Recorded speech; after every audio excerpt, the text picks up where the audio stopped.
Hello everyone, कैसे हैं आप सब। Welcome back to pharmacy India live. तो आप सभी का स्वागत है प्रारंभ सीरीज में, जिसके तहत आज हम डी फार्मा फर्स्ट ईयर में जो सब्जेक्ट है फार्मास्यूटिकल केमिस्ट्री, उसके बेस्ट यानी कि टॉप 15 क्वेश्चंस को हम डिस्कस करने वाले हैं। जैसा कि आप जानते हैं, बीटी, यूपी, एचएसबीटी और भी जितने हमारे बोर्ड्स हैं मैक्सिमम डी फार्मा के, वहां पर एग्जाम्स स्टार्ट होने वाले हैं। ये सेशन आप सभी के लिए काफी इंपॉर्टेंट है, चाहे आप जिस भी बोर्ड से डी फार्मा कर रहे हैं। आज के ये जो बेस्ट 15 क्वेश्चंस हैं, ये जो हमने लिए हैं, ये लिए हैं प्रीवियस ईयर के क्वेश्चन पेपर्स में से, जो पहले आपसे पूछे जा चुके हैं। और कुछ क्वेश्चंस लिए हैं जो फार्मेसी इंडिया के हमारे मॉडल पेपर्स हैं बायलिंगुअल लैंग्वेजेस के, जिसमें आपको हिंदी और इंग्लिश दोनों लैंग्वेजेस में आपको कंटेंट मिलता है। अगर हम बात करें ये जो प्रीवियस ईयर के क्वेश्चंस हैं कि हमने बेसिकली वो क्वेश्चंस क्यों लिए हैं, तो बच्चा लोग जो बार बार क्वेश्चंस हमसे पूछे गए हैं, चाहे आप जिस भी बोर्ड में हैं, और हर साल लगातार पूछा जाता है, उन्हीं क्वेश्चंस को हमने डिसाइड किया और उन्हीं को उठाया है। और आज के इस सेशन में उन क्वेश्चंस का आपको एक्सप्लेनेशन भी मिलेगा।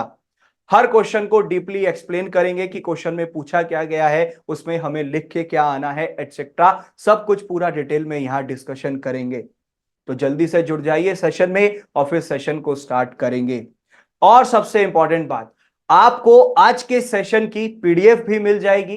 उसके लिए आपको फॉलो करना होगा टेलीग्राम चैनल पे या फिर व्हाट्सएप चैनल पे। उसके लिए लिंक्स नीचे डिस्क्रिप्शन में दिए गए हैं, उनके माध्यम से फॉलो कर सकते हैं। वहां से आपको आज के सेशन की पीडीएफ आपको मिल जाएगी।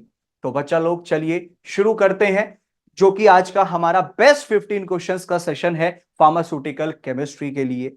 तो सबसे पहले हमारा क्वेश्चन आता है, write the properties, storage, uses and formulations of methyldopa, nifedipine and hydralazine. तो हमें बेसिकली यहां पर प्रॉपर्टीज बतानी है, स्टोरेज बतानी है, यूजेस बताने हैं, उनकी फॉर्मुलेशंस बतानी है इन तीनों ड्रग्स की, मिथाइल डोपा, निफेडेपिन और हाइड्रोलाजीन। अगर हम बात करते हैं सबसे पहले मिथाइल डोपेट हाइड्रोक्लोराइड की, ठीक है, यानी कि मिथाइल डोपा जो है वो हमारा एंटी हाइपरटेंसिव ड्रग्स होता है, जो बीपी को यानी कि ब्लड प्रेशर को कम करने के लिए इस्तेमाल की जाती है। ठीक है बच्चा लोग। वहीं पर अगर हम बात करें, जो मिथाइल डोपेट हाइड्रोक्लोराइड होता है, ये बेसिकली एक हाइड्रोक्लोराइड का सोल्ट होता है जो मिथाइल डोपा में से बनाया गया है। ये बेसिकली एक डेरिवेटिव है, और साथ ही साथ ये आपका aromatic amino acid D carboxylase inhibitor भी है, जिसके अंदर एंटी हाइपरटेंसिव एक्टिविटीज होती हैं। फिर से बता रहा हूं, एंटी हाइपरटेंसिव एक्टिविटीज का मतलब ये वो ड्रग्स जो ब्लड प्रेशर को कम करती हैं।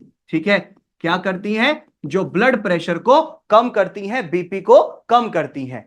अब अगर हम बात करें इसकी प्रॉपर्टीज की, प्रॉपर्टीज का मतलब होता है कि इसके गुण क्या है। ठीक है, सबसे पहला, ये आपको सफेद रंग का, ठीक है, या फिर पीले रंग का, हल्का सफेद हल्का पीला, व्हाइट और येलोइश व्हाइट कलर का इसका क्रिस्टलाइन पाउडर होता है, छोटे छोटे क्रिस्टल्स होंगे पाउडर फॉर्म में। साथ ही साथ ये स्लाइटली सॉल्युबल है वाटर में, मतलब कि कम घुलनशील है। ठीक है, क्या है? ये कम घुलनशील होता है पानी के अंदर, अगर हम इसकी बात करें। अब नेक्स्ट पॉइंट कहता है, और हाइड्रोक्लोरिक एसिड में यानी कि HCl में इजीली सॉल्युबल है, उसमें आसानी से घुल जाता है। ठीक है, आगे बढ़ते हैं। अब अगर हम बात करें जिसकी नेक्स्ट प्रॉपर्टी की, तो इसका जो मेल्टिंग पॉइंट होता है 310 डिग्री सेल्सियस, 310 डिग्री सेल्सियस पे जाके बेसिकली ये पिघलता है, यानी कि इसका जो मेल्टिंग पॉइंट है वो 310 डिग्री सेल्सियस है। नेक्स्ट पॉइंट कहता है, ये डार्क पर्पल कलर प्रोड्यूस करता है जब ये निन हाइड्रिन रिएजेंट्स के साथ क्या करता है? रिएक्ट करता है, उसके टच में आता है, उससे एक्सपोज होता है। नेक्स्ट, अगर स्टोरेज की बात करें, तो well closed light resistant containers में इन्हें स्टोर करके रखना है। क्यों? सबसे पहला तो इसे हमें लाइट से प्रिवेंट करना है, बचाना है, यानी कि जैसे हमारी सनलाइट होती है। ठीक है, और साथ ही साथ एयर टाइट का मतलब कि हमें मॉइस्ट एयर, मतलब जिस हवा में नमी होती है ना, हवा में जो नमी है उससे बचा करके रखना है, वरना जो हमारी ड्रग है वो खराब हो जाएगी। ठीक है, अगर ये कंटेनर्स हमने यूज नहीं किए। नेक्स्ट, अगर यूजेस की बात करें, हाइपरटेंशन, मैंने आपको बताया कि बीपी को जो कम करता है वो ड्रग्स हमारी एंटी हाइपरटेंसिव एजेंट्स होती हैं, और इनको हम टैबलेट की फॉर्म में ही एडमिनिस्टर करते हैं मोस्टली। ठीक है, आगे बढ़ते हैं। अगर फॉर्मुलेशंस की बात करी जाए तो जो हमारा मिथाइल डोपेट हाइड्रोक्लोराइड है इसके टैबलेट्स और साथ ही साथ इंजेक्शंस मार्केट में अवेलेबल है। आपको मैं थोड़ा सा एक्स्ट्रा बता रहा हूं कि क्योंकि क्वेश्चन हमारा यहां से भी बन जाता है, आपसे पर्टिकुलर फॉर्मुलेशंस या ब्रांड नेम्स भी पूछ सकते हैं। तो ब्रांड नेम्स होते हैं हमारे एल्डोमेट 250 और एल्डोरेट 25। ठीक है, तो इसको ध्यान रखिएगा, अच्छे से जो है बेसिकली इसको पढ़िएगा। अब आगे बढ़ते हैं। इसके अंदर फिर नेक्स्ट ड्रग था हाइड्रोलाजीन हाइड्रोक्लोराइड। ये भी हमारा एक एंटी हाइपरटेंसिव ड्रग होता है, जो कि बेसिकली हमारे ब्लड प्रेशर को कम करता है। ब्लड प्रेशर को क्या करेगा, ये रिड्यूस करेगा, नॉर्मल करने में मदद करता है। ठीक है, ये वो ड्रग्स होती हैं। अब हाइड्रोलाजीन हमारा थैलाजीन डेरिवेटिव होता है। ठीक है, थैलाजीन का डेरिवेटिव है ये हाइड्रोलाजीन। प्रॉपर्टीज की बात करें यानी कि इनके गुणों की बात की जाए, सबसे पहला सफेद रंग का यानी कि व्हाइट कलर का इसका क्रिस्टलाइन पाउडर होता है। ठीक है, ये ध्यान रखिएगा। नेक्स्ट पॉइंट कहता है पानी में ये घुलनशील है, पानी में ये घुल जाएगी आसानी से, ये ड्रग जो है बेसिकली डिसॉल्व हो जाती है। साथ ही साथ लेकिन जो क्लोरोफॉर्म है वहां पर ये घुलेगी नहीं। ठीक है, क्लोरोफॉर्म के अंदर ये ड्रग हमारी घुलेगी नहीं। नेक्स्ट कहता है जो इसका मेल्टिंग पॉइंट है 275 डिग्री सेल्सियस इसका मेल्टिंग पॉइंट है। नेक्स्ट आते हैं अब स्टोरेज पे। वेल क्लोज कंटेनर्स में ही स्टोर करके रखना है, क्योंकि एक तो हमें मॉइस्ट एयर से बचाना है। ठीक है, और साथ ही साथ हमें इसे जो हमारी बेसिकली सनलाइट होती है या जो और एनवायरमेंट में लाइट है उससे बचा करके चलना है। आगे बढ़ते हैं। यूजेस की बात करें तो ये बेसिकली एक वेसोडाइलेटर के तौर पे हाइपरटेंशन के ट्रीटमेंट में यूज होता है। ठीक है बच्चा लोग, फॉर्मुलेशंस की बात करें तो इस ड्रग के मोस्टली हमारी इंजेक्शंस भी आती हैं और साथ ही साथ हमारी इसके अंदर टैबलेट्स भी मौजूद हैं। ठीक है, और इसी तरीके से अगर ब्रांड नेम्स की बात की जाए तो एप्रोसोलिव हुआ। ठीक है, एप्रोसोलिव, और एक हमारा हाइड्रास्ट्रेट के नाम से भी आता है। तो काफी ब्रांड नेम्स मार्केट में अवेलेबल हैं। नेक्स्ट ड्रग आती है हमारी निफेडिपिन। निफेडिपिन बिलोंग करती है हमारी एंटी हाइपरटेंसिव क्लास की ड्रग्स को, मतलब जो हमारे बीपी को यानी कि ब्लड प्रेशर को कम करने में, उसको नॉर्मल करने में मदद करते हैं जब भी बीपी हमारा हाई हो जाता है। निफेडिपिन एक हमारा पायरिडीन डेरिवेटिव होता है। ठीक है, प्रॉपर्टीज पे आ जाते हैं कि यानी कि इसके गुण क्या होते हैं बच्चा लोग। ये हमारे बेसिकली येलो क्रिस्टलाइन पाउडर होते हैं, यानी कि ये पीले रंग का इसका जो है बेसिकली क्या होता है, क्रिस्टलाइन पाउडर होता है। ठीक है, छोटे छोटे पार्टिकल्स होंगे और इथेनॉल में फ्रीली सॉल्युबल है। जो इथेनॉल होता है वहां पे आराम से ये घुल जाएगा।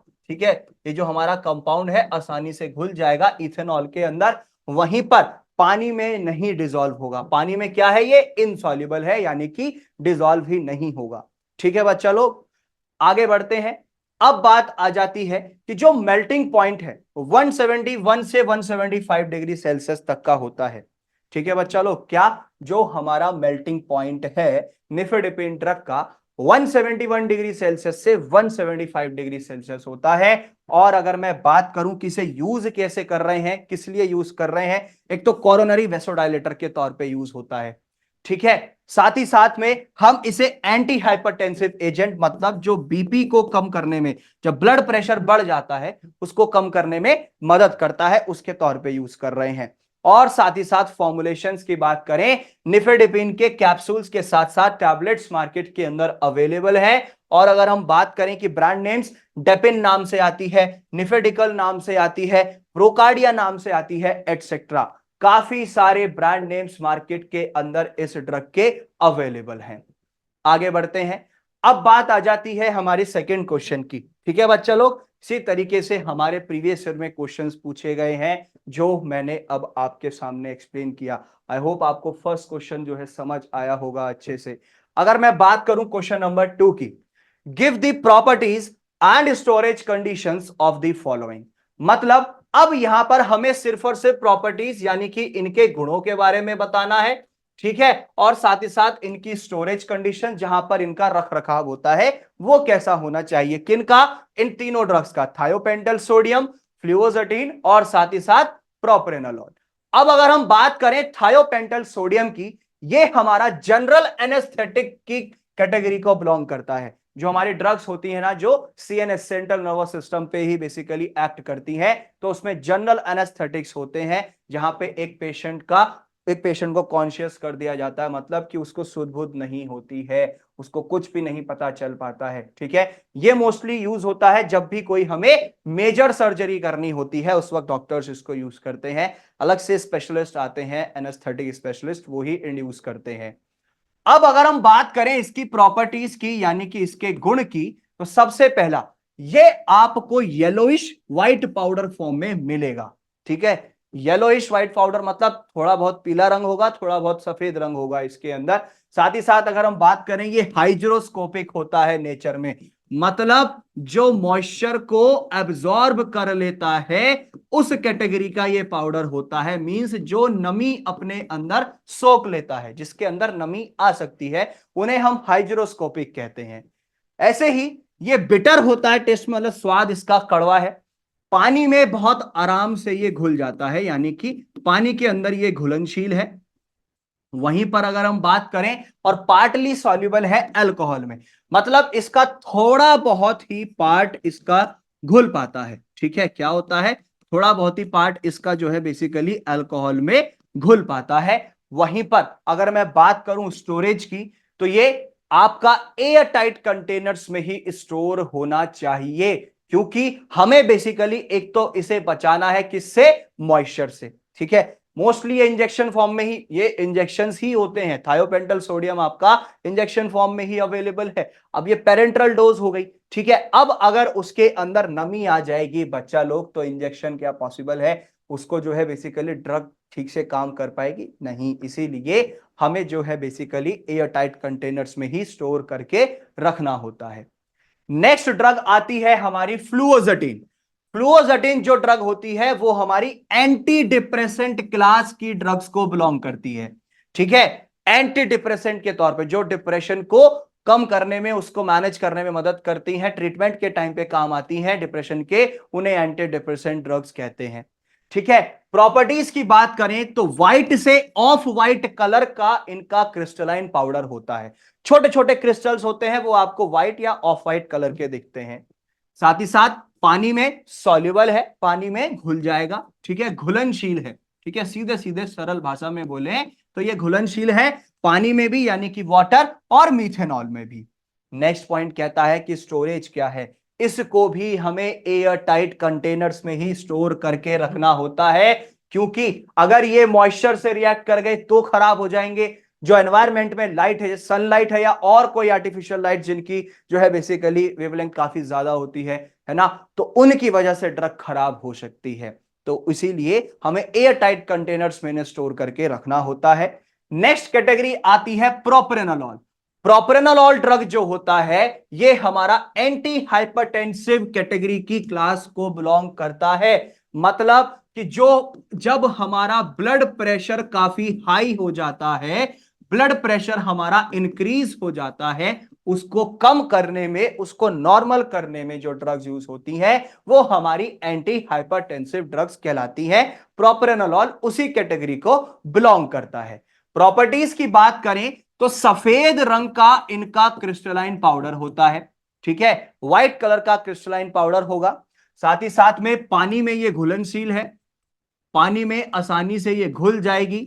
और साथ ही साथ अगर हम बात करें, जो मेल्टिंग पॉइंट होता है इस ड्रग का 163 से 166 डिग्री सेल्सियस है। मतलब कि इसका जो एक पिघलने का जो तापमान है, एक ऐसा टेम्परेचर जहां पे जाके ये मेल्ट हो जाएगी ड्रग, तो वो है 163 से 166 डिग्री सेल्सियस के बीच में, ठीक है। आगे बढ़ते हैं, स्टोरेज इसकी भी वही सेम है। देखो, हमेशा ध्यान रखना, मोस्टली जितनी भी ड्रग्स हैं हमारी, ठीक है, सबको एयर टाइट कंटेनर्स में ही स्टोर करके रखना होता है, क्योंकि हमें लाइट और मॉइस्चर से उनको बचा करके रखना होता है। ठीक है, सिर्फ जो हमारी मेडिसिनल गैसेस होती हैं उन्हीं की एक स्पेशल स्टोरेज कंडीशंस होती हैं जो कि सेपरेट होती हैं। अदरवाइज मोस्टली सभी ड्रग्स की इंजेक्शंस हैं, कैप्सूल्स हैं, टैबलेट्स हैं, पाउडर्स हैं, सबको एयर टाइट कंटेनर में ही स्टोर करके रखना होता है और सभी को लाइट से बचाना होता है। आगे बढ़ते हैं, नेक्स्ट क्वेश्चन आता है, right the properties, storage and uses of lidocaine hydrochloride and amiodarone. मतलब कि जो ये दो ड्रग्स हैं, लिडोकेन हाइड्रोक्लोराइड एंड एमियोडेरोन, इनकी प्रॉपर्टीज, प्रॉपर्टीज का मतलब कि इनके गुणों के बारे में बताना है। ठीक है, साथ ही साथ हमें इनकी स्टोरेज कंडीशंस, जो इनका रखरखाव है, और साथ ही साथ यूजेस मतलब इनके इस्तेमाल कहां कहां पर किए जाते हैं, उनके बारे में हमें बताना है, जो कि ड्रग्स हैं लिडोकेन हाइड्रोक्लोराइड एंड एमियोडेरोन। शुरुआत करते हैं हम लिडोकेन हाइड्रोक्लोराइड से। ठीक है बच्चा लोग, तो लिडोकेन हाइड्रोक्लोराइड हमारा एक लोकल एनेस्थेटिक एजेंट होता है। देखो, जनरल एनेस्थेटिक में पूरी बॉडी ही हमारी जो है बेसिकली उसकी सूझबूझ चली जाती है। ठीक है, एक पेशेंट हमारा अनकॉन्शियस हो जाता है। लिडोकेन हाइड्रोक्लोराइड मतलब कि जो हमारे लोकल एनेस्थेटिक्स एजेंट्स होते हैं, इनको हम बेसिकली पर्टिकुलर पार्ट्स पे ही अप्लाई करते हैं। जैसे अगर फॉर एग्जांपल मेरे अगर हथेली में कोई चोट लग गई है, इसकी माइनर सर्जरी होनी है, तो सिर्फ और सिर्फ ये ड्रग जो है यहीं पर लगाया जाएगा, और मेरे को सिर्फ यहीं पर सेंसेशन नहीं होंगी जब सर्जरी यानी कि माइनर सर्जरी कट पेट लग रहे होंगे उस वक्त। ठीक है, ये पर्टिकुलर पार्ट्स पे ही अप्लाई किए जाते हैं जो लोकल एनेस्थेटिक ड्रग्स होते हैं। अगर मैं बात करूं, लिडोकेन को हम लिग्नोकेन के नाम से भी जानते हैं। ठीक है, ये हमारा एक अमाइनो अमाइड कैटेगरी, एक अमाइनो अमाइड डेरिवेटिव होता है, जहां पर लिडोकेन हाइड्रोक्लोराइड हमारा लिडोकेन के हाइड्रोक्लोराइड सॉल्ट से बना हुआ है। इसको हमेशा ध्यान रखिएगा। प्रॉपर्टीज की बात करें तो इसका जो स्वाद होता है वो होता है कड़वा। ठीक है, बिटर टेस्ट होता है। साथ ही साथ में ये व्हाइट कलर का यानी कि जो सफेद रंग होता है, ऐसा सा इसका जो है बेसिकली पाउडर होता है, क्रिस्टलाइन मतलब क्रिस्टल्स फॉर्म में। साथ ही साथ में पानी में घुल जाएगा, इथेनॉल में भी डिसॉल्व हो जाएगा यानी कि घुल जाएगा, और क्लोरोफॉर्म में भी ये डिसॉल्व हो जाएगा। लेकिन ईथर के अंदर इनसॉल्युबल है, ईथर में ये नहीं घुल पाएगा। अगर मैं बात करूं जो इसका मेल्टिंग पॉइंट होता है वो होता है 75 डिग्री सेल्सियस। 75 डिग्री सेल्सियस इतना टेम्परेचर होगा तब जाकर के ये लिडोकेन हाइड्रोक्लोराइड हमारा मेल्ट होगा यानी कि पिघलेगा। ठीक है बच्चा लोग, आगे बढ़ते हैं। अब बात आ जाती है कि इसको हम यूज किस लिए करते हैं, कि इसका इस्तेमाल किस लिए किया जा रहा है। सबसे पहला तो आप पता ही चल गया आपको कि एक लोकल एनेस्थेटिक एजेंट के तौर पे यूज होता है। ये एंटी एरेथमिक ड्रग कैटेगरी में भी यूज होता है। साथ ही साथ में जैसे हमारा माउथ हुआ, थ्रॉट हुआ, या जो हमारा बेसिकली नोज का होता है ना, इंट्यूबेशन से पहला पहला वहां पर उनकी लाइनिंग पे भी ये जो है बेसिकली नंबनेस ले आता है, मतलब कि उसको जो है बेसिकली सुन्न कर देता है। ठीक है, उसमें भी इस कंडीशन में इस ड्रग को यूज किया जाता है। फॉर्मुलेशंस की बात करें तो लिडोकेन के इंजेक्शंस आते हैं, ठीक है, सॉल्यूशंस भी आते हैं, और इनकी जेलीज भी आती हैं यानी कि जेल्स भी आते हैं। अब आ जाती है बात कि इसके ब्रांड नेम्स क्या क्या है। तो लिडोकेन सीवीबी आता है, लिडोपेन आता है, जाइलोकेन हाइड्रोक्लोराइड के नाम से आता है, और भी कई सारे ब्रांड नेम्स इस ड्रग के मार्केट के अंदर मौजूद हैं। आगे बढ़ते हैं। अब बात आ जाती है नेक्स्ट ड्रग जो है हमारी एमियोडेरोन। एमियोडेरोन जो होता है ये एक एंटी एरिथमिक ड्रग है। जब हमारी बेसिकली हार्ट बीट्स एबनॉर्मल हो जाती हैं, ठीक है, कार्डियक रिदम हमारा जब बिगड़ जाता है, उस टाइम पे जो ड्रग यूज की जाती हैं वो एंटी एरिथमिक ड्रग्स होती हैं। ठीक है, अब होता क्या है, एमियोडेरोन हमारा एक एंटी एंजाइनल के साथ साथ एंटी एरिथमिक ड्रग है, जहां पर जो हमारा जो वेंट्रिक जो कि बेसिकली जो एक ड्यूरेशन होता है वेंट्रिकुलर, और साथ ही साथ एक एट्रियल मसल एक्शन जो प्रोड्यूस होता है हमारा sodium potassium activated myocardial ATPase से, यानी कि एटीपी का मतलब एडिनोसिन ट्राइफॉस्फेट। ठीक है, तो ये बेसिकली वहां पर उसको इंक्रीज कर देता है, उसी के तौर पे इसे यूज किया जा रहा है एंटी एंजाइनल कंडीशंस में भी और एंटी एरिथमिक कंडीशंस में भी। होता क्या है, अगर प्रॉपर्टीज की बात की जाए तो व्हाइट कलर से क्रीम कलर का इसका क्रिस्टलाइन पाउडर होगा। ठीक है, सफेद रंग से क्रीम कलर तक का। अगर हम बात करें, पानी के अंदर ये घुल जाएगा, पानी के अंदर ये घुलनशील है। साथ ही साथ में अल्कोहल में स्पैरेंजिली सॉल्युबल है, मतलब थोड़ा बहुत ही पार्ट इसका डिसॉल्व हो पाता है अल्कोहल में, बहुत थोड़ा, ना मात्र के बराबर की बात चल रही है, ठीक है। और क्लोरोफॉर्म में आसानी से घुल जाता है, कोई भी परेशानी नहीं आती, फ्रीली सॉल्युबल है। एक बार को परेशानी इसको अल्कोहल में आएगी क्योंकि थोड़ा बहुत ही हो रहा है, और वाटर में भी आएगी इसको थोड़ी सी परेशानी, लेकिन क्लोरोफॉर्म में इजीली सॉल्युबल है, बड़े प्यार से आराम से घुल जाएगा। साथ ही साथ अगर हम बात करें कि इसे हम यूज क्यों कर रहे हैं एमियोडारोन को, सबसे पहला, एक जब life threatening recurrent ventricular arrhythmia हो जाता है, जहां पर बेसिकली पेशेंट की जान पर खतरा बन जाता है, जब नॉर्मल हार्ट बीट्स नहीं होती हैं, बहुत सिवियरिटी हो जाती है, उस कंडीशंस में यूज करते हैं। साथ ही साथ ये रिकरेंट वेंट्रिकुलर फिब्रिलेशन में भी यूज किया जाता है, और साथ ही साथ जब हमें होमोडायनेमिकली अनस्टेबल वेंट्रिकुलर टैकीकार्डिया होता है, उस कंडीशन में भी इस ड्रग को हम यूज करते हैं, यानी कि इस्तेमाल करते हैं। फॉर्मुलेशंस की बात करें तो एम्योडारोन टैबलेट्स मार्केट के अंदर मौजूद है, इसके इंजेक्शंस भी मार्केट के अंदर आपको मिल जाएंगे। ब्रांड नेम्स की बात करें तो पेसरॉन है, ठीक है, साथ ही साथ हमारा कॉर्डेरॉन है, और अगर हम बात करें तो नेक्स्टेरॉन है, ठीक है। तो ये मार्केट के अंदर ब्रांड नेम्स अवेलेबल है, ऐसा नहीं है सिर्फ यही तीन है, और भी बहुत सारे आपको ब्रांड नेम्स एम्योडारोन के मार्केट के अंदर मिल जाएंगे। आगे बढ़ते हैं, नेक्स्ट क्वेश्चन आता है, right a short note on carbonyl iron, ठीक है। अब हमें यहां पर एक शॉर्ट नोट बताना है कार्बोनिल आयरन का, ठीक है बच्चा लोग। जो ये कार्बोनिल आयरन है हमारा, ये बेसिकली एक हिमाटनिक एजेंट है। क्या है? हिमाटनिक एजेंट, जो आरबीसीज की प्रोडक्शन को बढ़ाता है, ठीक है, यानी कि हीमोग्लोबिन को मेंटेन करने में मदद करता है, ये उसी कैटेगरी की ड्रग है। अब बात आ जाती है कि जो कार्बोनिल आयरन होता है, ये एक बेसिकली हाईली प्योर फॉर्म है, कहां से? जो कि एक हमारा आयरन एलिमेंट होता है, उसकी प्योर फॉर्म होती है। ये एक सॉल्ट नहीं है, लेकिन ये एक मेटालिक आयरन होता है।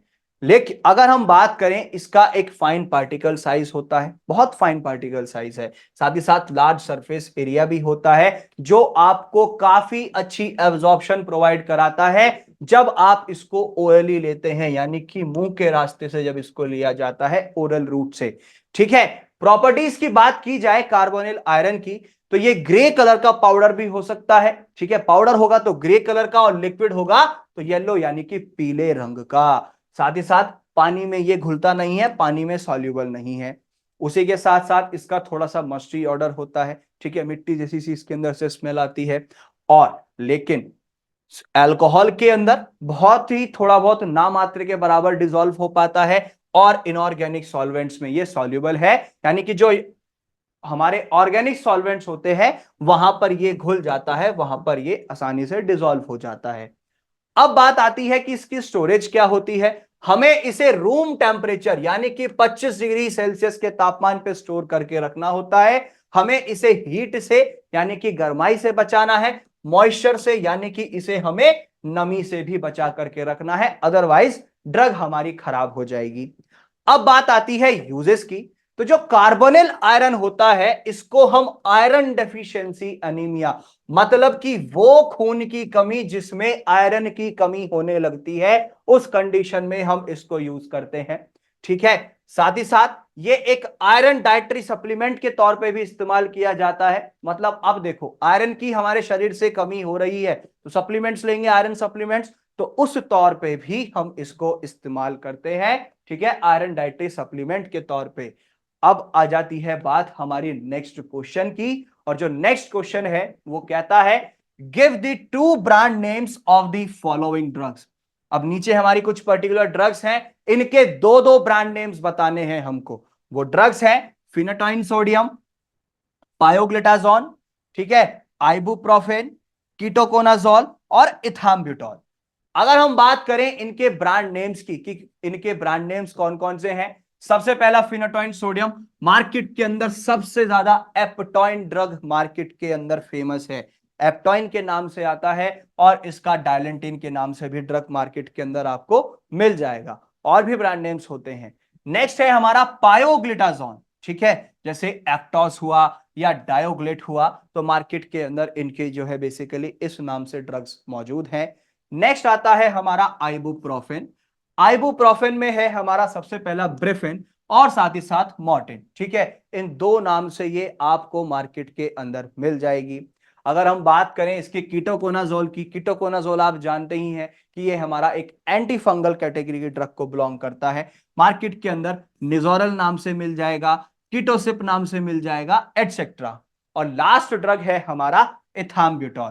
तो ये मायम्ब्यूटॉल के नाम से भी आता है और कॉम्ब्यूटॉल के नाम से भी आता है मार्केट के अंदर। ठीक है, तो ये बेसिकली जो क्वेश्चंस में पूछा गया कि इनके दो दो ब्रांड नेम्स बताइए इन पर्टिकुलर ड्रग्स के, वो हमने अच्छे से डिस्कस किया। आगे बढ़ते हैं। अब बात आ जाती है नेक्स्ट क्वेश्चन की, जो कि है व्हाट आर लिमिट टेस्ट।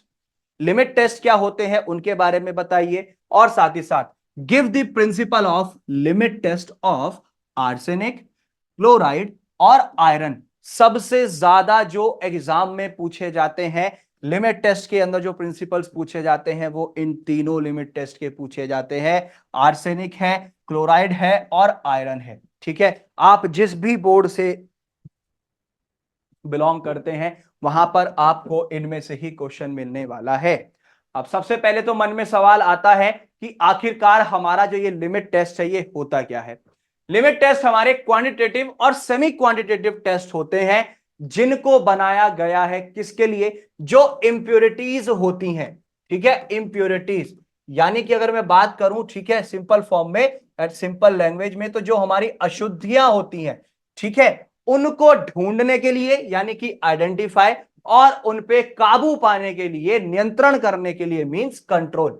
ठीक है, जो हमारी फार्मास्यूटिकल प्रिपरेशंस में या ड्रग्स के अंदर छोटी बहुत मात्रा में, स्मॉल क्वांटिटीज में इंप्योरिटीज होती हैं, उनको ढूंढना और फिर उनको कंट्रोल करना, उसी के लिए इस लिमिट टेस्ट को डिजाइन किया गया था। ठीक है, इंपॉर्टेंस क्या क्या है इसकी, यानी कि महत्वाकांक्षाएं। सबसे पहला कि हमें इंप्योरिटीज, अशुद्धियों के बारे में जांचना है, उनको ढूंढना है। और दूसरा कहता है कि फिर इंप्योरिटीज जो मिल जाती हैं अब उन पे कंट्रोल करना, उन पे काबू पाना। ठीक है, ये हमारा लिमिट टेस्ट होता है। आगे बढ़ते हैं। अब बात आती है कि प्रिंसिपल क्या कहता है आर्सेनिक के लिमिट टेस्ट का। ठीक है, principle of limit test of arsenic. सबसे पहला जो लिमिट टेस्ट होता है आर्सेनिक का, वो सीधा सीधा हमारा बेस्ड है आर्सेनिक गैस की रिएक्शन पे। ठीक है, अब आर्सेनिक गैस जो है बेसिकली वो हाइड्रोजन आयन के साथ रिएक्ट करती है, जिससे कि जो हमारा मर्क्यूरिक क्लोराइड पेपर होता है वो उसके ऊपर पीले धब्बे बना लेती है, यानी कि येलो स्पॉट्स उसके ऊपर बनाती है जब आर्सेनिक गैस हमारी हाइड्रोजन आयन के साथ रिएक्ट करती है। ठीक है, क्यों? क्योंकि वहां पर रिड्यूसिंग एजेंट्स होते हैं, जैसे पोटेशियम आयोडाइड होता है।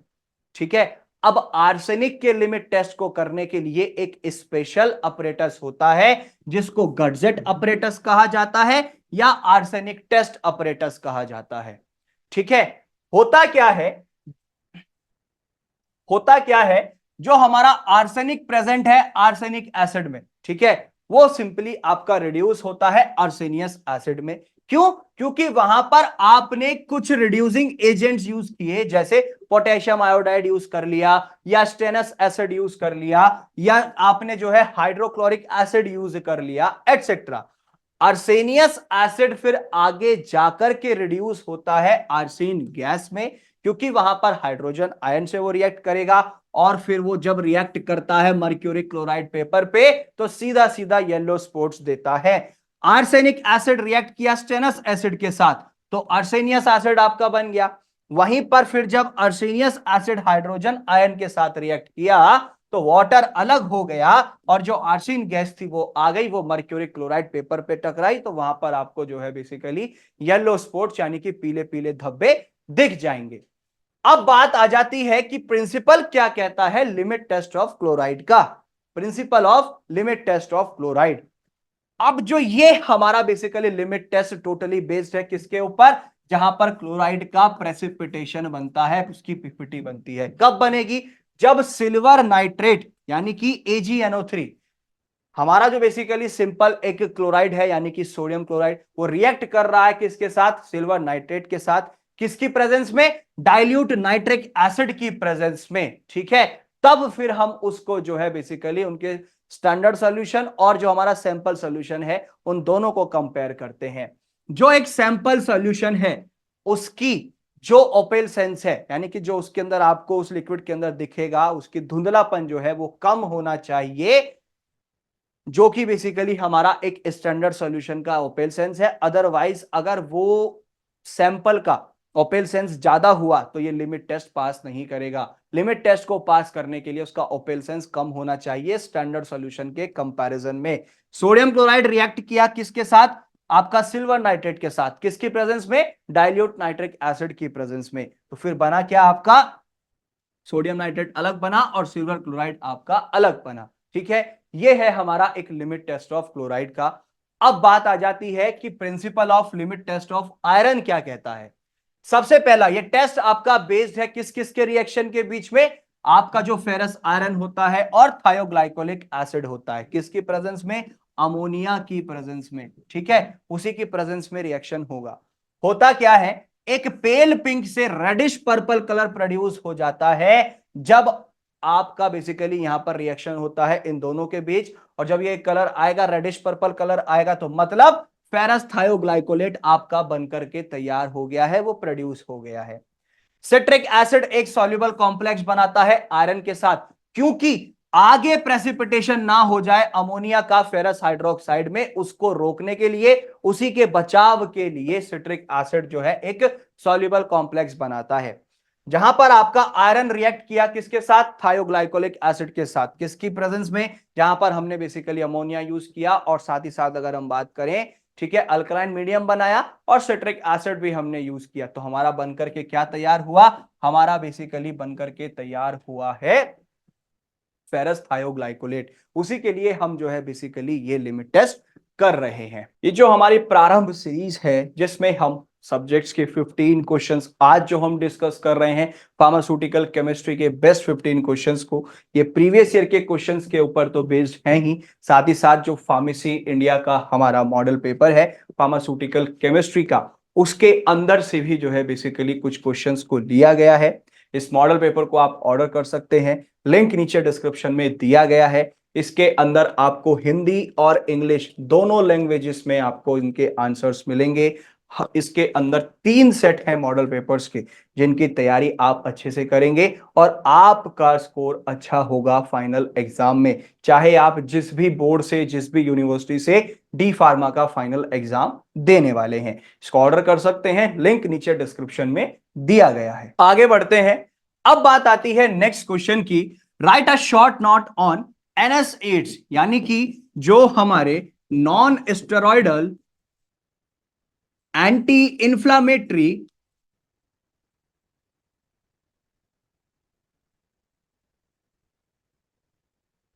एजेंट्स होते हैं, उनके बारे में हमें बताना है। सबसे पहले तो हमें यहां पर बताना होगा कि ये non steroidal anti inflammatory agents होते क्या हैं। बेसिकली जो इन्फ्लामेशन यानी कि सूजन को कम करते हैं, पेन जब होता है यानी कि जो दर्द होता है उसमें आराम दिलाते हैं, ठीक है, इनको ही हम जो है बेसिकली जो दर्द को कम करने में, दर्द से आराम दिलाने में, इन्फ्लामेशन सूजन को कम करने में मदद कर रहे हैं, उन्हीं को एंटी इंफ्लामेटरी एजेंट्स कहा जाता है। साथ ही साथ जैसे ग्लूकोकॉर्टिकॉइड्स है, तो हाइड्रोकॉर्टिसोन और जो कॉर्टिसोन होते हैं, ये जनरली सामान्य तौर पर हमारे इस्तेमाल होते हैं एंटी इंफ्लामेटरी एजेंट्स के तौर पे। अब देखो इन ड्रग्स को बहुत सावधानी के साथ, यानी कि इसमें हमें काफी प्रिकॉशंस लेनी पड़ती हैं, सावधानी बरतनी पड़ती है, क्योंकि इनसे एडवर्स इफेक्ट होने के चांसेस भी बढ़ जाते हैं जब हम इनका प्रोलॉन्ग्ड यूज कर लेते हैं। यानी कि लंबे समय तक बिना बात अननेसेसरी जब इनको यूज करते हैं तो एडवर्स इफेक्ट होने के चांसेस भी बढ़ जाते हैं। अब जो non steroidal anti inflammatory agents हैं, इन्हें हम यूज कर रहे हैं इन्फ्लामेशन को कम करने के लिए, पेन को कम करने के लिए, ठीक है। अब स्टेरॉइड थेरेपी के कंपैरिजन में अगर हम बात करें तो उसके कंपैरिजन में एज सच कोई साइड इफेक्ट नहीं होता। जो स्टेरॉइड थेरेपी होती है उसके कंपैरिजन में एज सच साइड इफेक्ट नहीं होता है, यानी कि एडवर्स इफेक्ट नहीं आता है एज सच, लेकिन प्रोलॉन्ग यूज में काफी दिक्कतें हो जाती हैं। अब इन ड्रग्स को जनरली हम यूज कर रहे हैं आर्थराइटिस में, हम यूज कर रहे हैं रियूमेटिज्म में, हम यूज कर रहे हैं ल्यूपस एरिथ्रेमेटोसस में, और हम यूज कर रहे हैं एनकाइलोसिस स्पॉन्डिलोलाइटिस में। ठीक है, तो इन कैटेगरीज में in non steroidal anti inflammatory drugs को हम यूज करते हैं। अगर हम बात करें जैसे एक ड्रग यूज करते हैं, इसके अंदर जनरली सबसे ज्यादा जो ड्रग यूज होती है वो है एस्पिरिन। ठीक है, ये जो बेसिकली हमारा एस्पिरिन ड्रग होता है, अगर इसकी प्रॉपर्टीज की बात करें, व्हाइट कलर का ये जो है बेसिकली इसका हाइड्रोस्कोपिक पाउडर होता है, सफेद रंग का होगा। हाइड्रोस्कोपिक मतलब जो नमी को एब्जॉर्ब कर लेता है, साथ ही साथ में पानी के अंदर ये स्लाइटली सॉल्युबल है, थोड़ा बहुत ही घुल पाता है पानी के अंदर। वहीं पर अगर हम आगे चलें, मेल्टिंग पॉइंट होता है एस्पिरिन का 142 डिग्री सेल्सियस। अगर क्वेश्चन एक बन जाए शॉर्ट क्वेश्चन कि एस्पिरिन कौन सी कैटेगरी के ड्रग को बिलोंग करता है, सीधा सीधा बेझिझक लिख के आना है non steroidal anti inflammatory drug की कैटेगरी को बिलोंग करती है ये ड्रग। आगे बढ़ते हैं, ये डीप वॉयलेट कलर प्रोड्यूस करेगी जैसे बैंगन का कलर होता है ना। कब? जब फेरिक क्लोराइड सॉल्यूशन के साथ हाइड्रोलाइसिस के बाद ये रिएक्ट करती है, तब डीप वॉयलेट कलर प्रोड्यूस होता है। वहीं पर हम इसे यूज कर रहे हैं एंटीपायरेटिक के तौर पे, जो फीवर को यानी कि बुखार को कम करता है। इसे हम यूज कर रहे हैं एंटी र्यूमेटिक के तौर पे। ठीक है, हम इसे यूज कर रहे हैं एंटी थ्रोम्बोलाइटिक कैटेगरी के तौर पे। ठीक है, आगे बढ़ते हैं, और पेन को रिड्यूस करने में तो ये बेसिकली यूज होती ही होती है। Well closed air tight containers में हमें स्टोर करके रखना होता है, क्योंकि एक तो हमें इसे लाइट से बचाना है, दूसरा हमें इसे मॉइस्चर से बचाना है। पहले से ही ये हाइड्रोस्कोपिक पाउडर है और मॉइस्चर चला जाएगा, दिक्कतें हो जाएंगी। फॉर्मुलेशंस की बात करें, एस्पिरिन की टैबलेट्स, इसके डिस्पोजेबल टैबलेट्स मार्केट के अंदर अवेलेबल हैं। ब्रांड नेम्स की बात करें तो इमेप्रिन, मिनिप्रिन, एक्प्रिन और बेयर प्लस मार्केट के अंदर ये इस फॉर्म में अवेलेबल है। आगे बढ़ते हैं, नेक्स्ट क्वेश्चन कहता है discuss hypoglycaemic agents with examples, also discuss anti tubercular drugs. ठीक है, हाइपोग्लाइसेमिक एजेंट्स क्या होते हैं उनको बताइएगा उनके उदाहरण के साथ साथ, और आपको डिस्कस करनी है एंटी ट्यूबरकुलर ड्रग्स भी। तो सबसे पहले हम बात करेंगे हाइपोग्लाइसेमिक एजेंट्स की। ये वो दवाइयां होती हैं, ये वो ड्रग्स होते हैं जो डायबिटीज यानी कि जो मधुमेह होता है, ठीक है, उसको ट्रीट करते हैं। या फिर आप देखिए, सरल भाषा में बोलें, जब हमारा ब्लड शुगर लेवल सामान्य तौर पे से बढ़ने लगता है, क्योंकि इंसुलिन की कमी हो रही है इसीलिए शुगर लेवल बढ़ जाता है, तो उसी के ट्रीटमेंट में, उसी के मैनेजमेंट में जो ड्रग्स यूज होती हैं उन्हें हाइपोग्लाइसेमिक एजेंट्स कहते हैं। अब अगर हम बात करें कि जो डायबिटीज मेलाइटस है, ठीक है, ये एक मेटाबॉलिक डिसऑर्डर होता है, जो कि हम इसको कैटेगराइज करते हैं हाइपरग्लाइसेमिया से, या ग्लाइकोसूरिया से, या फिर हाइपरलिपिडेमिया से। ये होता कब है? जब इंसुलिन का सिक्रीशन या तो रुक जाता है या फिर वो हमारा कम हो जाता है, घटने लगता है, तभी बेसिकली ये कंडीशन आती है। हाइपोग्लाइसेमिक एजेंट्स वो ड्रग्स हैं जो ब्लड शुगर लेवल को कम करती हैं। ठीक है, जो ब्लड शुगर लेवल को कम करती हैं उन्हीं को हम हाइपोग्लाइसेमिक एजेंट्स कहते हैं। अब दो टाइप की हमारे डायबिटीज मेलाइटस भी होती हैं। सर डायबिटीज मेलाइटस का तो जिक्र किया, लेकिन इसके बारे में थोड़ा सा और डीप बता दीजिए। तो देखो बच्चा लोग, डायबिटीज मेलाइटस दो कैटेगरीज में डिवाइड की गई है। सबसे पहला है टाइप 1, जो कि इंसुलिन डिपेंडेंट डायबिटीज मेलाइटस कहलाता है। मतलब कि यहां पर इंसुलिन का सिक्रीशन हमारा काफी कम हो जाता है, पुअर हो जाता है, ठीक है, तो या फिर रुक जाता है। तो ऐसी कैटेगरी के पेशेंट्स को हम इंसुलिन से ट्रीट करते हैं, इंसुलिन के इंजेक्शंस देने पड़ते हैं।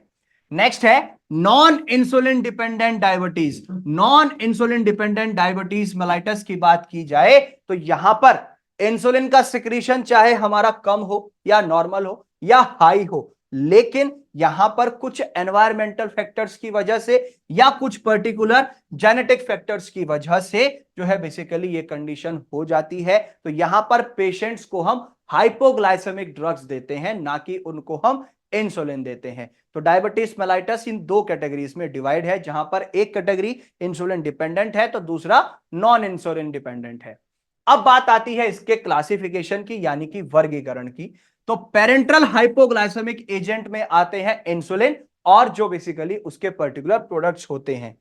ओरल हाइपोग्लाइसेमिक एजेंट्स की बात करें तो यहां पर सबसे पहला है सल्फोनिल यूरिया, जैसे टॉलब्यूटामाइड हुआ, क्लोरप्रोपामाइड हुआ, यहां पर एसिटोहेक्सामाइड हुआ, ठीक है, टोलाजामाइड हुआ, और साथ ही साथ हमारा ग्लाइबेनक्लामाइड हुआ। ठीक है, क्या हुआ? ग्लाइबेनक्लामाइड। तो ये आपका सल्फोनिल यूरिया होता है। अब अगर हम बात करें, नेक्स्ट है बिगनवाइड्स। तो बिगनवाइड्स में हमारा फेनफॉर्मिन आता है और मेटफॉर्मिन आता है। ठीक है, सल्फोनिल यूरिया को आप एक ट्रिक से याद रख सकते हैं कि टीसी ने टैग देखा। क्या टैग देखा? अब बहुत सी बार ऐसा हो जाता है कि टिकट्स में भी काफी गड़बड़ी चलती है, तो जो उसके ऊपर एक लोगो है, एग्जैक्टली जो उसके ऊपर टैग है टिकट पे, ठीक है, रेलवेज का, वो उसने वहां पर चेक किया कि टीसी ने, यानी कि आपका टॉलब्यूटामाइड और क्लोरप्रोपामाइड टीसी में आ गया। टैग की बात करें, टी से टोलाजामाइड, ए से एसिटो हेक्सामाइड, और साथ ही साथ आपका जो जी है ग्लाइबेनक्लामाइड, तो टीसी ने टैग देखा। ऐसे आप याद रख सकते हैं इसको। अब बात आ जाती है हमारी एंटी ट्यूबरकुलर एजेंट्स की। ठीक है, एंटी ट्यूबरकुलर एजेंट्स बेसिकली जो एक ट्यूबरकुलोसिस है, ये एक क्रोनिक इन्फेक्शियस डिजीज होती है जो कि माइकोबैक्टीरियम ट्यूबरकुलोसिस, जिसको हम एमटीबी के नाम से भी जानते हैं, उसकी वजह से होता है। तो जब ट्यूबरकुलोसिस के ट्रीटमेंट में जो ड्रग्स, जो दवाइयां हम इस्तेमाल करते हैं, उन्हीं को एंटी ट्यूबरकुलर ड्रग्स कहते हैं। ठीक है बच्चा लोग, आगे बढ़ते हैं। क्लासिफिकेशन की बात करें तो प्राइमरी ड्रग्स, यानी कि जो फर्स्ट लाइन एजेंट्स हैं, आइसोनियाजिड हुआ, रिफैम्पिसिन हुआ, पाराजिनामाइड हुआ, और हमारा इथाम्ब्यूटॉल हुआ, ये फर्स्ट लाइन एजेंट्स हैं। सेकेंड लाइन एजेंट्स यानी कि रिजर्व ड्रग्स जो होती हैं, पैरा अमीनो सैलिसिलिक एसिड, साथ ही साथ इथियोनामाइड, और नेक्स्ट है हमारा थाया एसिटाजोन। ठीक है, तो ये पर्टिकुलर कैटेगरीज के ड्रग्स हैं जो जनरली यहां पर सेकेंड लाइन में यूज होती हैं। अब अगर हम बात करें आइसोनियाजिड की, ठीक है, आईएनएच के नाम से ये शॉर्ट फॉर्म में जानी जाती है। प्रॉपर्टीज की बात आती है तो ये कलरलेस, यानी कि ये रंगहीन होता है। ठीक है, इसमें किसी भी तरीके का कोई रंग नहीं होता। थोड़ा बहुत इसके अंदर मीठा मीठा सा स्वाद है, यानी कि स्वीट टेस्ट, और इसके अंदर बिटर टेस्ट भी होता है, कड़वा स्वाद भी होता है। पानी के अंदर ये घुल जाएगी, यानी कि पानी के अंदर ये घुलनशील है। साथ ही साथ वहीं पर अगर हम बात करें तो ये स्पैरेंजिली सॉल्युबल है अल्कोहल में और ईथर में, वहां पर नाम मात्र के बराबर ही ये घुल पाती है। इसी के साथ साथ मेल्टिंग पॉइंट जो है वो है हमारा 170 डिग्री सेल्सियस, 170 डिग्री सेल्सियस। अब बात आ जाती है, ये येलो कलर के प्रेसिपिटेट बनाता है। ठीक है, किसके साथ? वेनिलिन के साथ। तो इस चीज के बारे में ध्यान रखिएगा, ये इसकी प्रॉपर्टीज हैं। स्टेबिलिटी की बात करें, रूम टेम्परेचर, यानी कि जो हमारा 25 डिग्री सेल्सियस का तापमान होता है उस पे ये स्टेबल है, उस पर खराब नहीं होता है। कम हुआ टेम्परेचर या बढ़ गया तो ड्रग हमारी खराब हो सकती है। वहीं पर स्टोरेज की बात करें तो वेल क्लोज्ड कंटेनर्स में हमें इन्हें स्टोर करके रखना होता है, क्योंकि हमको एक तो इसे बचाना है लाइट से, और एक बचाना है हमें इसे मॉइस्चर से। तो इसीलिए आगे बढ़ते हैं। अब बात आ जाती है यूजेस की। तो एक तो ये पल्मोनरी ट्यूबरकुलोसिस, ठीक है, पल्मोनरी टीबी में यूज हो रही है। साथ ही साथ जो एक्स्ट्रा पल्मोनरी लेजन्स होते हैं वहां पर भी इसे इस्तेमाल किया जाता है। आइसोनेक्स के नाम से मार्केट के अंदर काफी प्रचलन में है। ठीक है, और टैबलेट्स की बात करें तो आइसोनियाजिड आईएनएच की टैबलेट्स और इंजेक्शंस मार्केट के अंदर मौजूद हैं। आगे बढ़ते हैं। नेक्स्ट क्वेश्चन कहता है, define and classify anti neoplastic agents, also give some examples. Anti neoplastic agents मतलब कि बेसिकली यहां पर सबसे पहले तो ये समझिएगा, एंटी नियोप्लास्टिक एजेंट्स हमारे एंटी कैंसर ड्रग्स होती हैं जो बेसिकली कैंसर के ट्रीटमेंट के लिए इस्तेमाल होती हैं। ठीक है बच्चा लोग, तो इस चीज को ध्यान रखिएगा। आगे बढ़ते हैं। सबसे पहले तो एंटी नियोप्लास्टिक एजेंट्स के बारे में जानते हैं। ये तो आपको पता चल ही गया कि एंटी नियोप्लास्टिक एजेंट्स को हम एंटी कैंसर ड्रग्स भी कहते हैं। ठीक है, कैंसर एक ऐसी बीमारी होती है जहां पर रैपिड प्रोलिफरेशन होता है एबनॉर्मल सेल्स का। जो बेसिकली अनवांटेड सेल होती है उसकी ग्रोथ काफी बढ़ जाती है, बढ़ने लगती है। ठीक है, और उसकी वजह से रीअरेंजमेंट्स भी होने लगते हैं पर्टिकुलर नॉर्मल बॉडी फंक्शंस के, साथ ही साथ वो दूसरे बॉडी ऑर्गन्स, दूसरे बॉडी टिश्यूज को भी अफेक्ट करने की क्षमता रखते हैं। ठीक है, वो हमारे बेसिकली एक कैंसर सेल होती है। अब कैंसर आपका मैलिग्नेंट हो सकता है यानी कि हार्मफुल मतलब टॉक्सिक भी हो सकता है, और बेनिन यानी कि हार्मलेस जिसमें कोई खतरा हमें एज सच नहीं होता। ठीक है, जो ड्रग्स अब बेसिकली कैंसर के ट्रीटमेंट में यानी कि उसके उपचार में इस्तेमाल होती हैं, उन्हीं को एंटी कैंसर ड्रग्स या फिर एंटी नियोप्लास्टिक ड्रग्स कहा जाता है। ठीक है, अब बात आ जाती है इसके क्लासिफिकेशन की। तो अल्काइलेटिंग एजेंट्स में नाइट्रोजन मॉस्टर्ड्स हैं, जैसे साइक्लोफॉस्फामाइड, क्लोएम्ब्यूसिल हुआ और आइफोसामाइड हुआ। इसी तरीके से अल्काइल सल्फोनेट है, जैसे ब्यूसल्फेन और डीकार्बोजीन होता है। एंटी मेटाबोलाइट्स की बात करें तो फॉलिक एसिड एंटागोनिस्ट में मेथोट्रेक्सेट आता है। ठीक है, प्यूरिन एंटागोनिस्ट में 6 मर्केप्टोप्यूरिन या फिर एजाथायोप्रिन आता है। ऐसे ही पायरामिडीन एंटागोनिस्ट में 5 फ्लोरोयूरेसिल आता है।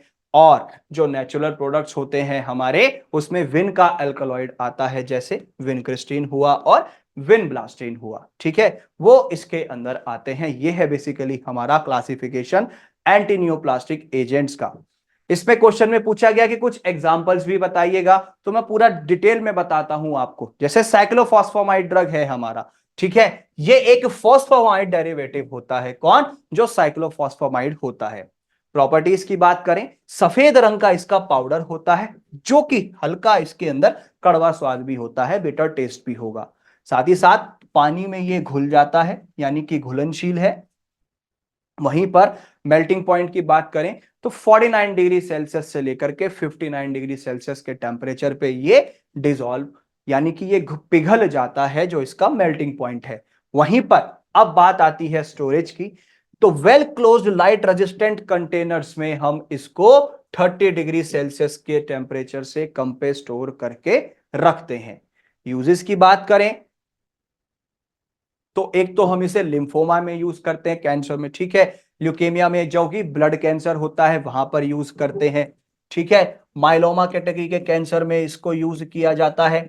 साथ ही साथ हम जैसे कैंसर हो जाता है ब्रेस्ट में, लंग में या फिर ओवरीज में, तो उसके ट्रीटमेंट में भी यूज करते हैं। अब अगर हम बात करें ब्रांड नेम्स की, तो साइटॉक्सन इसका ब्रांड नेम है। और साथ ही साथ फॉर्मुलेशंस की बात करें तो साइक्लोफॉस्फामाइड टैबलेट्स और इंजेक्शन फॉर्म में मौजूद है, मोस्टली इंजेक्शन ही होते हैं। स्टेबिलिटी रूम टेम्परेचर पे काफी स्टेबल है। ठीक है, और इसका कलर चेंज होता है जब हमारा टेम्परेचर पहुंचता है 30 डिग्री सेल्सियस से ऊपर, तब जाकर के इसका कलर चेंज होने लगता है, जब ये लाइट से एक्सपोज होता है। इसी में नेक्स्ट ड्रग आती है हमारी फ्लोरोयूरेसिल। तो यहां पर ये एक पैरामिडीन एनालॉग होता है, जो हमारा फ्लोरोयूरेसिल ड्रग है। ठीक है, व्हाइट कलर का क्रिस्टलाइन पाउडर है। साथ ही साथ ये पानी में घुल जाती है। ठीक है, ये बेसिकली पाउडर पानी में घुल जाएगा। और इसका जो एक्वस सोल्यूशन होता है 5 फ्लोरोयूरेसिल का, ये ब्रोमीन सोल्यूशन में अपना रंग छोड़ देता है, ये डी कलराइज हो जाता है। ठीक है, रंग छोड़ देगा ये, मतलब इसका कलर उड़ जाएगा। वहीं पर रूम टेम्परेचर यानी कि जो 25 डिग्री सेल्सियस है उस पे ये स्टेबल रहता है। Storage well closed light resistant containers में हमें इसे स्टोर करके रखना होता है। साथ ही साथ हम इसे यूज कर रहे हैं ब्रेस्ट कैंसर में, कोलोन कैंसर में, पैनक्रियाज और स्टमक कैंसर में इसे यूज किया जाता है। नेक्स्ट क्वेश्चन आता है हमारा, discuss anti hypertensive agents with examples. अब यानी कि जब भी हमारा ब्लड प्रेशर यानी कि बीपी हाई हो जाता है, बीपी बढ़ जाता है, तो उसको ठीक करने के लिए जो ड्रग्स होती हैं वो एंटी हाइपरटेंसिव ड्रग्स होती हैं। ठीक है, तो उन्हीं को हमें यहां पर डिस्कस करना है। सबसे पहला एंटी हाइपरटेंसिव एजेंट्स के बारे में जानते हैं। जब ब्लड प्रेशर हमारा बेसिकली बढ़ जाता है, ठीक है, तब बेसिकली उसको नॉर्मल करने के लिए, ब्लड प्रेशर को कम करने के लिए जो ड्रग्स यूज होती है वो एंटी हाइपरटेंसिव एजेंट्स है। ब्लड प्रेशर हमारा एक तो आर्टेरियल सिस्टोलिक होता है और एक डायस्टोलिक होता है। नॉर्मल ब्लड प्रेशर आप जानते ही हैं कि 120/80, 120 है सिस्टोलिक यानी कि ऊपर का बीपी, और जो बेसिकली 80 है ये है डायस्टोलिक यानी कि नीचे का। एंटी हाइपरटेंसिव ड्रग्स ऐसी क्लास के ड्रग्स हैं जो हाइपरटेंशन यानी कि ब्लड प्रेशर को कम करने में जब हाई ब्लड प्रेशर होता है उसको ट्रीट करने के लिए ड्रग्स यूज हो रही हैं, वो एंटी हाइपरटेंसिव ड्रग्स हैं।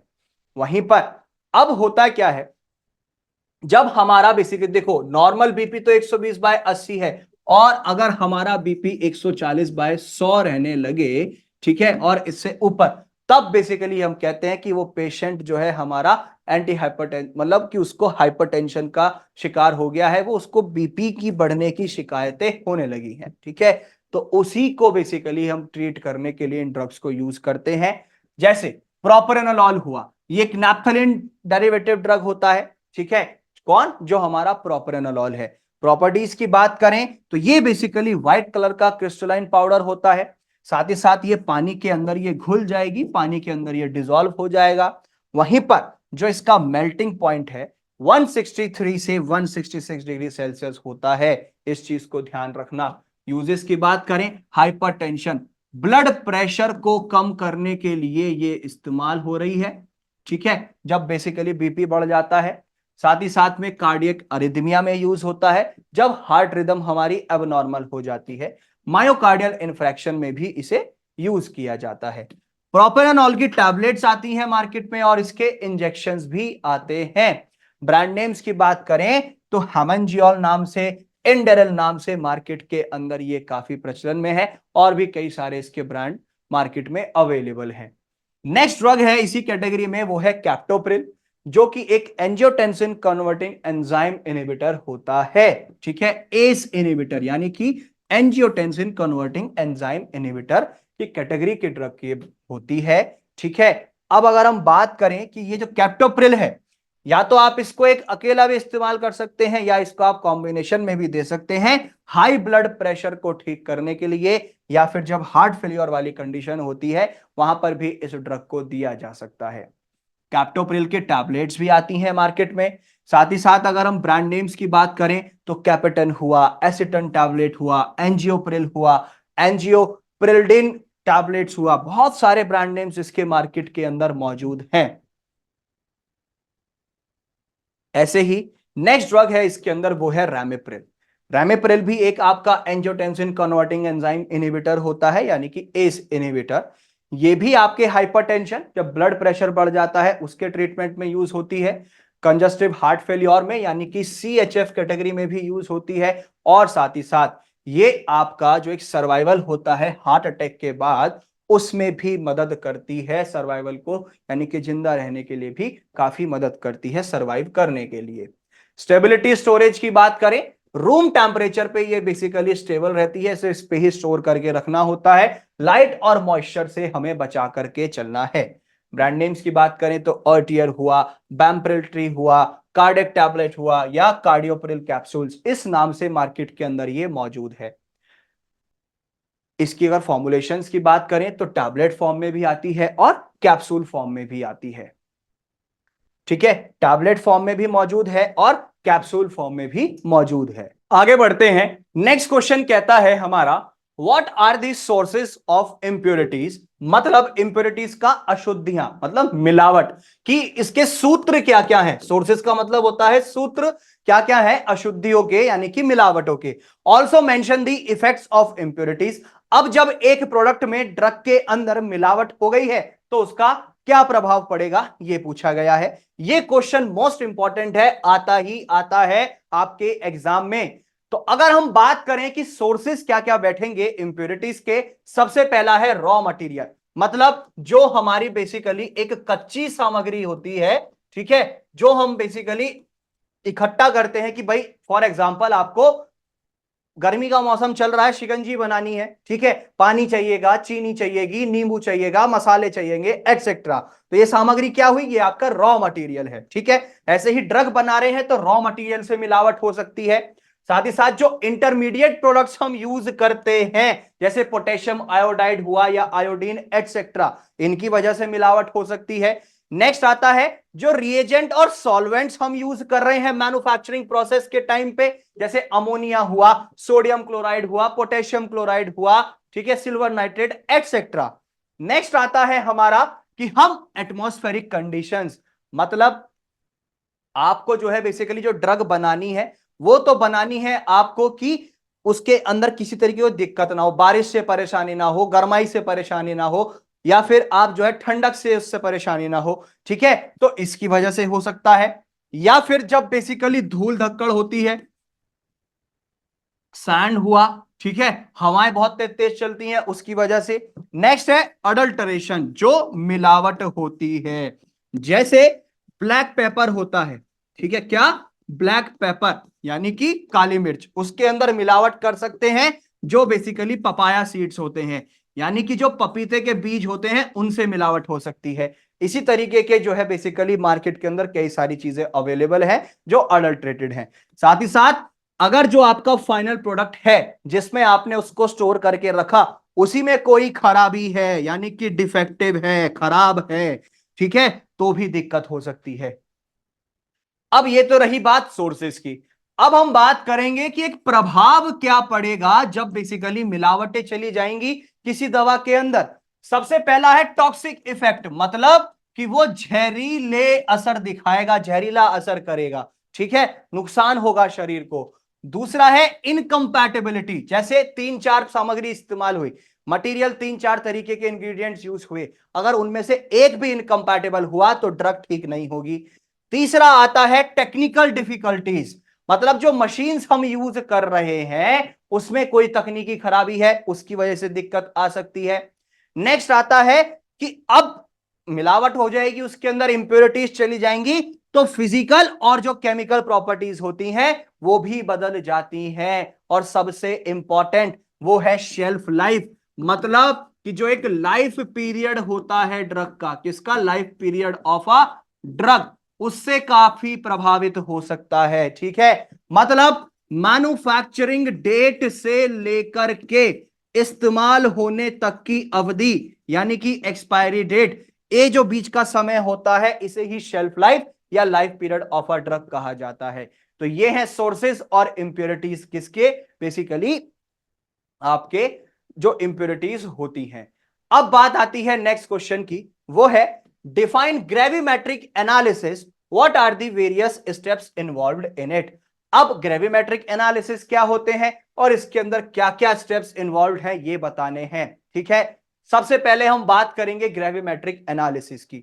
होता क्या है, यहां पर हमारे जो आयंस हैं या एलिमेंट्स हैं या जो रेडिकल्स होते हैं ये बेसिकली कन्वर्ट होते हैं प्योर कंपाउंड में या स्टेबल कंपाउंड में। कब, जब एक प्रेसिपिटेशन रिएक्शन होती है और फिर आप उसको डायरेक्टली उसका वजन करते हैं, ठीक है, उसको तोलते हैं और उसकी क्वांटिटी का पता लगाते हैं, यानी कि उसकी मात्रा का पता लगाते हैं, ठीक है, कि कितनी मात्रा में वो आया है, वो हमारा क्वांटिफाई कहलाता है। मतलब अब ग्रेविमेट्रिक एनालिसिस, इसको सिंपल फॉर्म में बताता हूं कि जो इसके अंदर स्टेप्स होते हैं, ठीक है। ये होता क्या है, इनसॉल्युबल कंपाउंड जो होते हैं वो आपके फिल्टर होंगे, ठीक है, और फिर आप उसको धोते हैं, उसको वॉश करते हैं, क्यों, क्योंकि जो इंप्योरिटीज उसमें चिपक गई होती हैं उनको अलग करना होता है। तो जो कैलकुलेशंस होती हैं वो हमारी बेसिकली प्योरिटी का पता लगाने के लिए होती हैं कि जो एक ओरिजिनल सैंपल है हमारा उसकी कितनी परसेंट प्योरिटी है। प्योरिटी को आप एक्सप्रेस करते हैं परसेंटेज के बेस पे, चाहे वो वेट बाय वेट निकालना हो या फिर वो वेट बाय वॉल्यूम निकालना हो।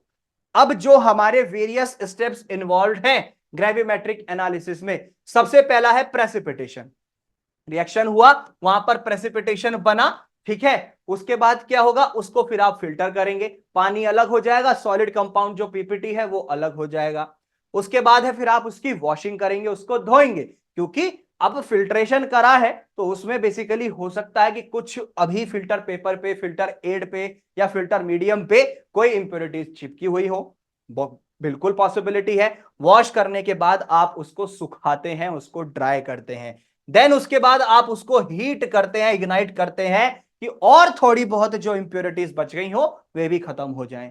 नेक्स्ट है फिर आप उसका वजन करेंगे, उसको तोलते हैं, ठीक है, और नेक्स्ट आता है फिर आप करते हैं बेसिकली कैलकुलेशंस, ठीक है। ये 7 स्टेप्स इन्वॉल्व होते हैं किसी भी ग्रेविमेट्रिक एनालिसिस में जो हम करते हैं।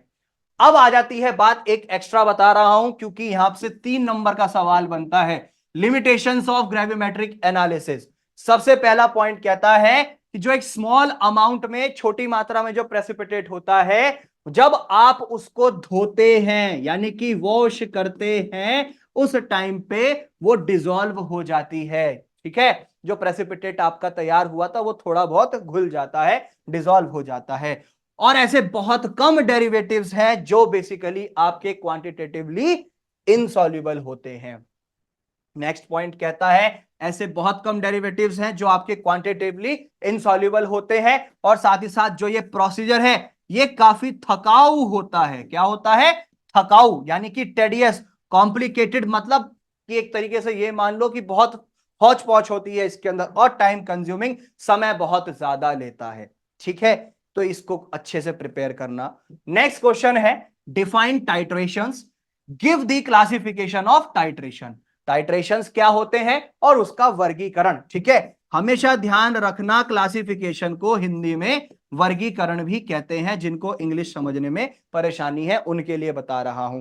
ठीक है, क्लासिफिकेशन को वर्गीकरण कहते हैं। तो टाइट्रेशंस क्या होती हैं और उसका क्लासिफिकेशन टाइट्रेशंस का। ठीक है, अब बात आ जाती है बेसिकली वॉल्यूमेट्रिक एनालिसिस को हम बेसिकली टाइट्रेशंस कहते हैं। ठीक है, होता क्या है, वॉल्यूमेट्रिक एनालिसिस हमारी टाइट्रीमेट्रिक एनालिसिस या फिर टाइट्रेशन भी कहलाती है।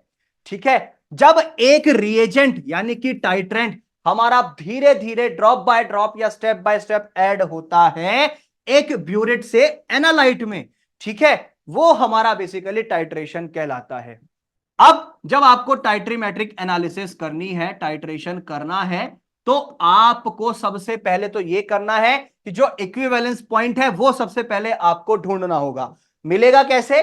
जब उस रिएक्शन का कलर चेंज होगा, यानी कि उसका रंग बदल जाएगा। ठीक है, अब जो रिएक्टिंग स्पीशीज होती है वो इक्वल क्वांटिटीज ले लेती है। रंग कैसे बदलता है? यहां पर हम बेसिकली इंडिकेटर्स यूज करते हैं। इंडिकेटर्स को हम कहते हैं सूचक। क्या कहते हैं? सूचक। ठीक है, ये इस्तेमाल होते हैं।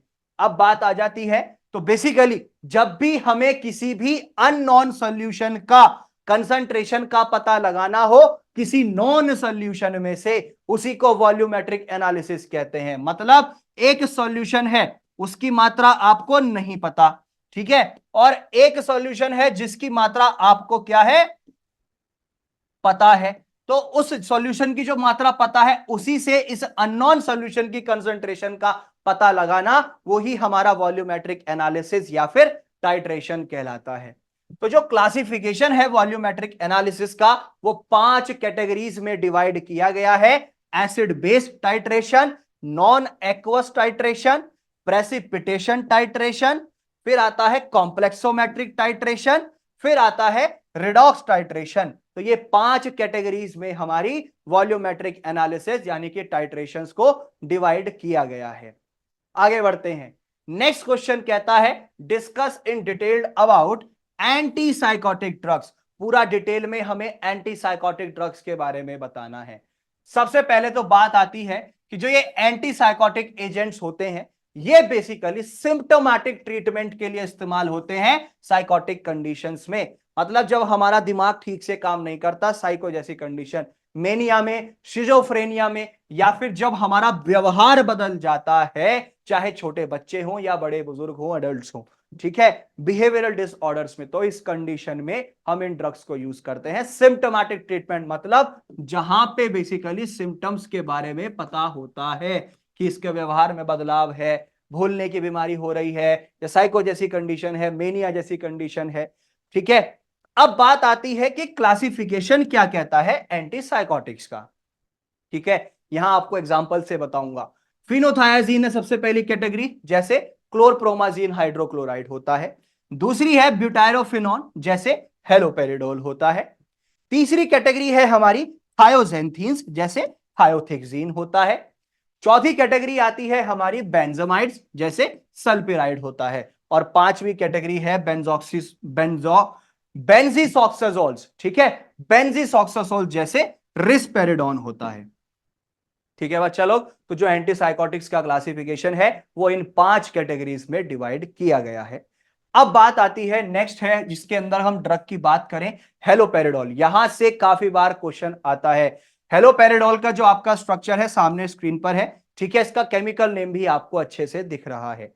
हेलोपेरिडोल से क्वेश्चन आता है, मोस्टली कई बार पूछा भी गया है, 1 नंबर में भी आ जाता है कि इसका स्ट्रक्चर बताइए या इसका केमिकल नेम बताइए।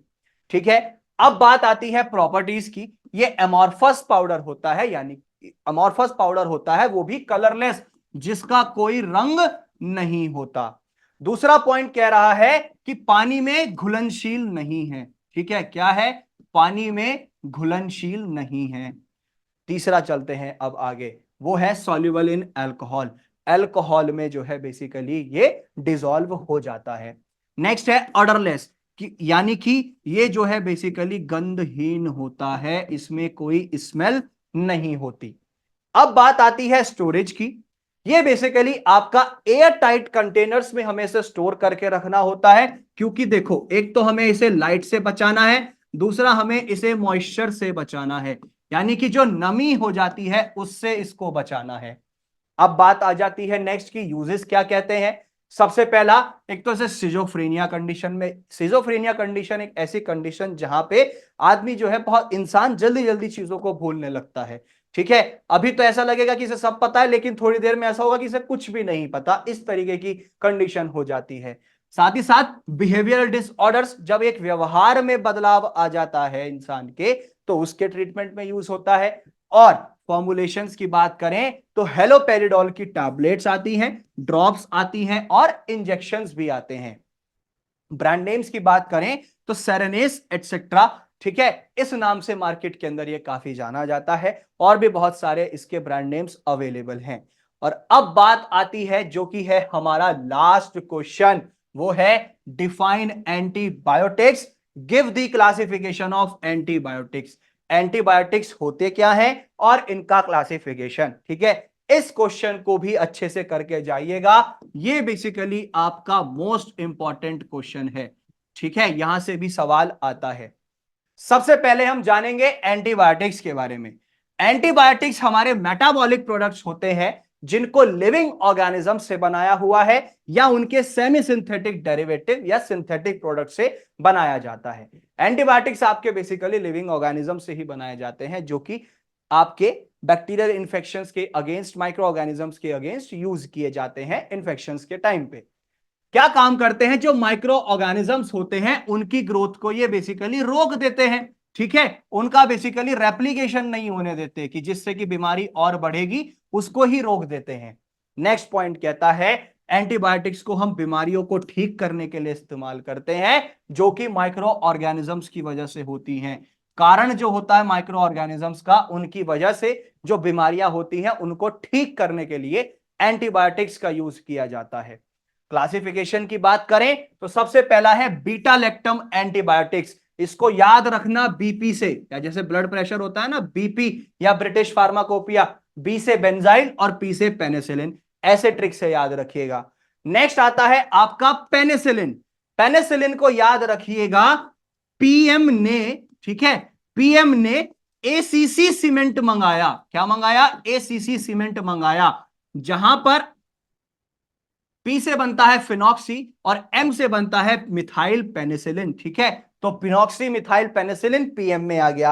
अब एसीसी सीमेंट, यानी कि ए से एम्पेसिलिन, ठीक है, सी से क्लॉक्सासिलिन और नेक्स्ट सी से कार्बेनिसिलिन। ठीक है, तो ऐसे याद रखिएगा। उसके बाद बात आती है सिफेलोस्पोरिन। तो सिफेलेक्सिन और सिफेलोरिडिन होता है, इसको याद रख सकते हैं चांदनी चौक से।